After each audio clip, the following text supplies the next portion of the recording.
morning. Welcome back. It's week 18 and time for our wrap up here at Storehouse of the Heart.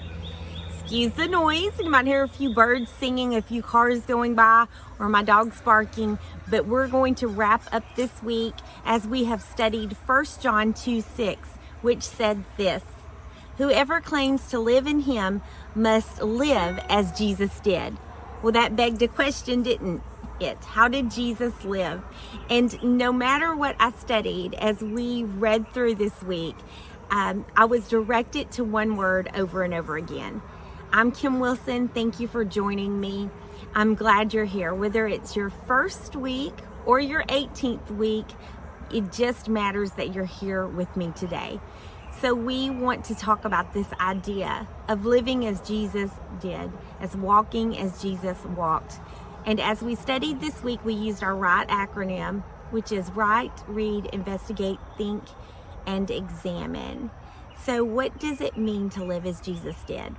When I asked myself that question, and as I studied the scriptures this week, there was a reoccurring theme, and it was to live in humility. That's how Jesus lived. And a couple of those references we've probably visited before, but I would like to visit them again. One of which is in Philippians. Philippians 2:8 says, "And being found in appearance as man, he humbled himself by becoming obedient to death, even death on a cross." See, Jesus was dependent on God, and he was respectful to other people. Humility is not a natural instinct for us. It's part of having a renewed mind, the mind of Christ. And when we have a renewed mind, we want to have renewed desires and renewed behaviors. So humility is our choice in being obedient to God. One way that this is expressed is found over in 1 Peter chapter 3, verse 8. This was a helpful passage to me, so I wanted to share it to you so that we might know what living in humility would look like.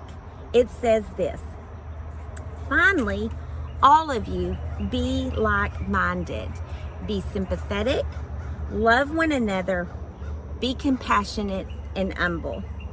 These are all things that Jesus was our example for. He goes on to say this: "Do not repay evil with evil or insult with insult.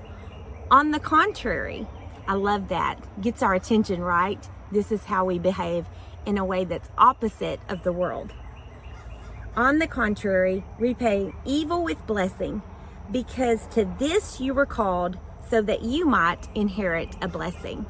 And then he goes on to quote Psalm 34.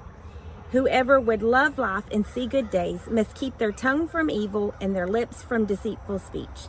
They must turn from evil and do good. They must seek peace and pursue it. For the eyes of the Lord are on the righteous, and his ears are attentive to their prayer. But the face of the Lord is against those who do evil." You know, it's really encouraging to know that we can have the same mindset, the same attitude as Christ, that we can live as he did, by showing humility, by considering others more important than ourselves, and by being willing to serve, to love, and to forgive. That's just what Jesus has done for us. He has been willing to serve, and been willing to love us, and been willing to forgive us. So I pray that we would live lives that are glorifying to him, and not be ashamed to ask the Lord to help us. Lord, help us live as you did, for your glory. I bless you in Jesus' name. I pray that you have a great weekend. I pray that our eyes and our ears and our hearts are continued to be open to the scriptures, and that we would live lives that are pleasing to him and for his glory. Bless you. Have a really great weekend. You're so very loved.